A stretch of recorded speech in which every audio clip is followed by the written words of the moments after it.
आदरणीय अजितदादा बद्दल आम्हाला प्रेम आहे,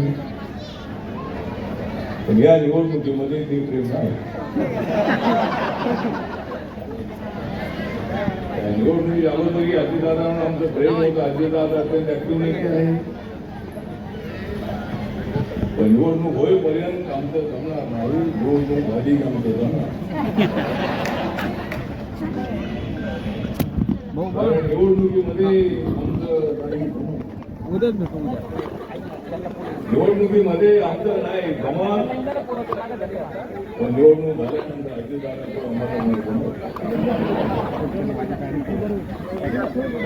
या निवडणुकीमध्ये भारतीय जनता पार्टी आणि शिवसेना अगोदर आणि आणखी अशा पद्धतीने 8 वर्षांना निवडणूक आलेली असल्यामुळं सगळ्या पक्षांना उमेदवार देणं अडचणीत होतं. आणि अजित दादांना सुद्धा सोबत घेतलं तर त्यामुळं अजित दादांनी आपले सगळे उमेदवारी केलेले आहेत.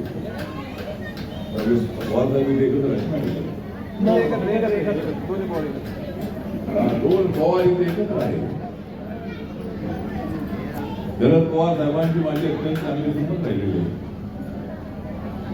त्यांनी मला त्यांच्या मंत्रिमंडळामध्ये मंत्री बनवलं होतं आणि आता नरेंद्र मोदी साहेबांनी मला त्यांच्या मंत्रिमंडळात मंत्री बनवलं. मला त्या युपीच्या काळामध्ये सोनिया गांधी, शरद पवार साहेब हे सगळं हे होते. त्यावेळेला काही मला मंत्री आणि मी 2012च्या मुंबईच्या निवडणुकीमध्ये मी भाजप हा ना, मी तेच माझ्या डोक्यात ते आता ते झालं. मी तसा बाबासाहेबांच्या विचाराचा माणूस आहे. कुठेही गेलो तरी निळा झेंडा, मी कुठेही गेलो तरी माझ्या हातात असतो झेंडा निळा. मी कुठेही गेलो तरी माझ्या हातात असतो झेंडा निळा. त्यांच्या पोटात उठतो गोळा. मी बाबासाहेब आंबेडकरांचा मी पूर्ण आहे आणि नरेंद्र मोदींनी बाबासाहेबांचं संविधान मजबूत करण्याचा प्रयत्न करत आहे. आणि म्हणून अजितदादांचं म्हणणं शरद पवार साहेबांना असं होतं की जर तुम्हाला शिवसेना चालते तर भाजप नाही चालत. आणि एकनाथ शिंदे 50 आमदार घेऊन आमच्या सोबत आले. अजितदादांनी विचार केला. अजितदादा पवार साहेबांना समजावून सांगत होते. मी सुद्धा म्हणत होतो की पवार साहेब आमच्यासोबत या.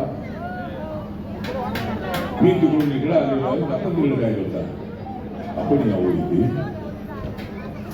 आणि एनडीए मध्ये जॉर्ज फर्नांडिस सारखे लोक होते. समाजवादी विचारसरणीची आपली विचारसरणी काय विचारसरणी असते. पण आज नरेंद्र मोदीची विचारसरणी सबका साथ सबका विकासची आहे. नरेंद्र मोदीची विचारसरणी बाबासाहेबांचं संविधान मजबूत करणारी आहे. कोण म्हणतो या देशाचं संविधान बदलणार आहे? जर कोणी संविधान बदलण्याचा प्रयत्न केला तर त्याचं थोपाड फोडले राहणार नाही.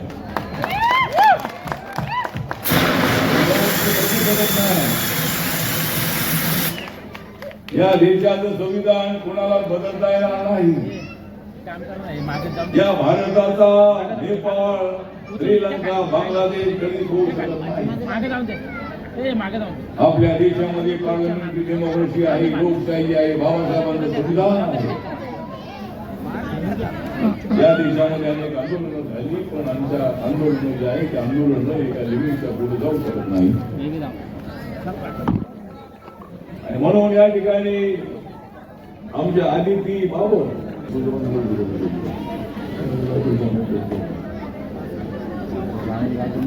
मी काय कुणावर काय बोलण्यासाठी चालू नाही, कुणावर टीका टिप्पणी करण्यासाठी चालू नाही. कोणाला जायचं असेल तर ज्याला जायचं असेल त्यांचा, माझं काम थांबत नाही.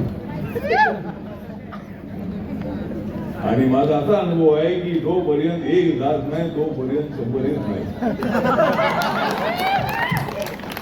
काय लोक गेली जाणार यांना मी समजावून सांगत होतो की तिकडे जाऊन काय मिळणार नाही, पण गेली. जे गेले असते त्यांना मी बांधून ठेवू शकत नाही. मी त्यांना कोणी गेला होता सांगितलं होतं की आम्ही तिकीट द्यायला अजून थोडा वेळ आता संपत आले भाषा का गेले का मला माहित. त्यांना वाटलं की निवडून काय निवडून येणे शक्यता नव्हतं म्हणून तिकडे गेले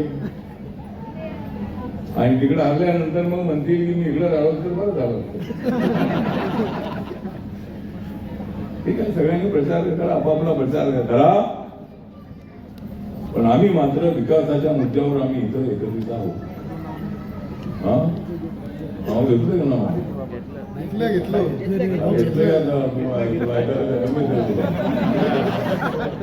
दोन्ही नाव घेतले. ज्याला ऐकायला कमी येते त्याला माझ्या बाजू उभं करू नका. घेतलं ना नाव घेतलं ऐकतो ना बाकीचे नाव द्या ना तुझे प्रमुख आहेत प्रमुखांचे नाव त्यांची नाव ठीक आहे. तर या ठिकाणी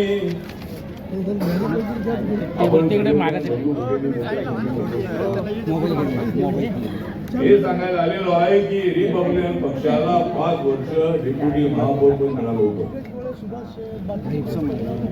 रिपब्लिकन पक्षाला 5 वर्ष डेप्युटी महापौर पद मिळालं होतं. एकदा तुमच्या नागपूर कालेला सुद्धा आम्ही गेलो होतो. आमचे नवनाथ कांबळे होते, ते सुद्धा या पुण्याच्या डेप्युटी महापौर पदावर होते. अचानक अटॅक येऊन त्यांचा मृत्यू झाला. त्यानंतर सुनीता वाडेकर या सुद्धा डेप्युटी मेयर होत्या. आणि आपल्याला आम्ही इथं आम्हाला मागच्या वेळेला काही विधानसभेला जागा मिळत नाही. काही लोक नाराज झाले. पुण्यामध्ये मात्र रिपब्लिकन पक्षाला 9 जागा मिळालेल्या आहेत. मागच्या वेळेला 11 जागा मिळाल्या होत्या आणि मागच्या वेळेला आम्हाला मिळाल्या होत्या जागा 11 म्हणून आम्ही काँग्रेसची वाजवली होती 12. ठीक आहे, त्यावेळेला गर्दी होती आणि त्यामुळे अजून आम्हाला 3-4 जागा मिळायला पाहिजे त्यांनी मिळाल्या. पण जेवढ्या मिळाल्या त्या लढवायच्या आता आम्ही ठरवलं आणि त्या पद्धतीनं आम्ही भारतीय जनता पार्टी सोबत आहोत. विकासाच्या मुद्द्यावर आम्ही भारतीय जनता पार्टी सोबत आहोत.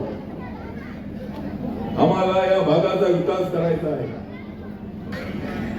आम्हाला या भागामधल्या प्रत्येक माणसाला न्याय द्यायचा आहे. आमच्या विधवा भगिनींना त्यांच्या पायावर उभं करायचं आहे. बेरोजगार तरुणाला आम्हाला रोजगार मिळवून द्यायचा आहे. अनेक योजना आहेत, योजनांचा फायदा आपल्याला घ्यायचा आहे. माझ्या मंत्रालयाची व्हेंचर कॅपिटल फंड नावाची स्कीम आहे. 15 कोटीपर्यंत त्यामध्ये पैसे मिळतात. 15 कोटी पैसे मिळतात म्हणजे मिळाल्यानंतर ते रिटर्न करणं त्यांना आवश्यक आहे. लिमिटेड कंपनी आपल्याला चालू करून आपल्याला ते पैसे मिळतात. MSCBच्या अनेक योजना आहेत, त्यामध्ये 40%, 50%, 60%, 70% सबसिडी आहे. आणि नरेंद्र मोदींचं जे मिशन आहे ते मिशन डेव्हलपमेंटचं आहे. नरेंद्र मोदींचं मिशन आहे ते मिशन हे प्रत्येक व्यक्तीला न्याय देणारं मिशन आहे. पहिल्या 10 वर्षाच्या काळामध्ये देशातले 25 कोटी लोक गरीब रेषेच्या वर आले. राहिलेल्या लोकांना सुद्धा गरीब रेषेच्या वर आणण्याचा आमचा प्रयत्न आहे. प्रत्येक व्यक्तीला पोटभर खायला मिळालं पाहिजे, त्यांच्या मुलांना शिक्षण मिळालं पाहिजे, त्यांना दवा पाणी मिळालं पाहिजे.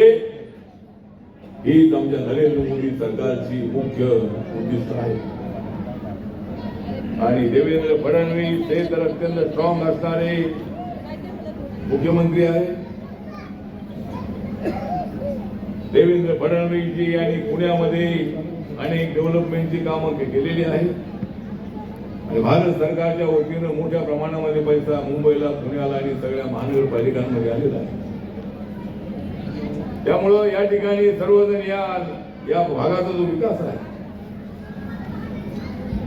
तो करण्यासाठी या ठिकाणी फुले नगर आहे, नागपूर चाळ आहे. हे 2 विभाग अत्यंत महत्वाचे आहेत.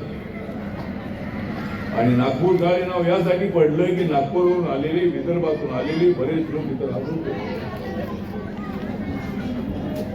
आणि विदर्भामध्ये शेड्यूल कास्टचं पर्सेंटेज फार मोठं आहे. बौद्ध समाजात पर्सेंटेज इतर जिल्ह्यापेक्षा फार मोठं आहे. विदर्भामध्ये एका गावामध्ये 20% 22% 25% लोक आपले आहेत. या ठिकाणी महार समाजाचे बरेचसे गावामध्ये पाटील आहे. म्हणजे महेश पाटील आहे बाजूला म्हणजे महेश पाटील नावाचं मला वाटलंय घरी पाटीलच आहे. म्हणजे दलित पाटील आहे तुम्हाला नंतर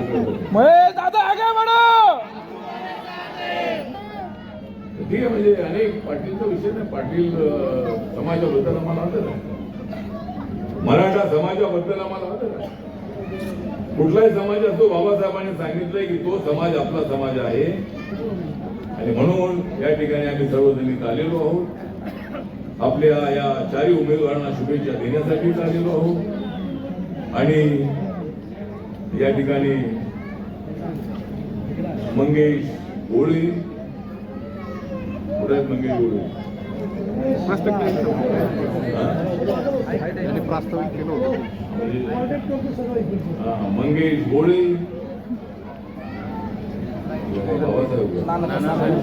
नानासाहेब नलावडे,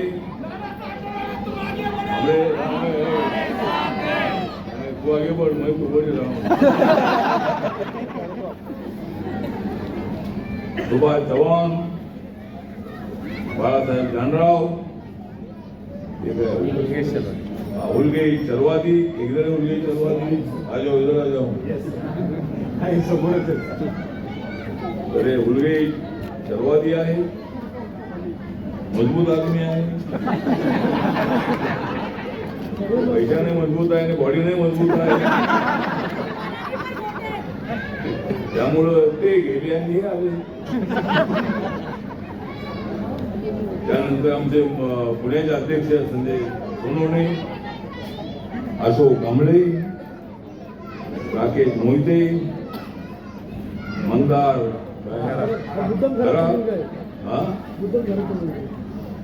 खरात, नंतर राजू बाबणा, विनोद काळे, अनेक मान्यवर या ठिकाणी उपस्थित आहेत. आणि प्रकाश सोनवणे, महेश पाटील यांचं नाव कधी घेतलं ना, महेश पाटील.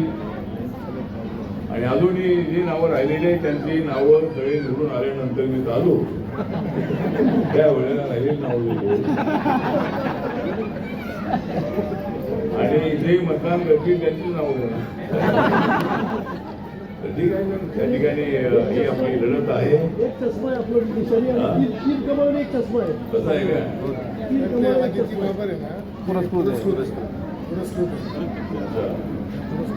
हा तर आपली आदिती बाबर चष्मा आहे. हिचा जिम्मावर चष्मा आहे. तिला अजून चष्मा लागला नाही. तीन कमळ आहे. आणि मला सुद्धा चष्मा लागलेला नाही. आणि कुणी लावण्याचा प्रयत्न केला तरी मी चष्मा लावत नाही. त्यामुळं ठीक आहे. त्याची निशाणी चष्मा आहे. म्हणजे हा आहे आदिती बाबरचा चष्मा. हा आहे आदिती बाबरचा चष्मा. तो करणार आहे निवडून येण्याचा करिश्मा.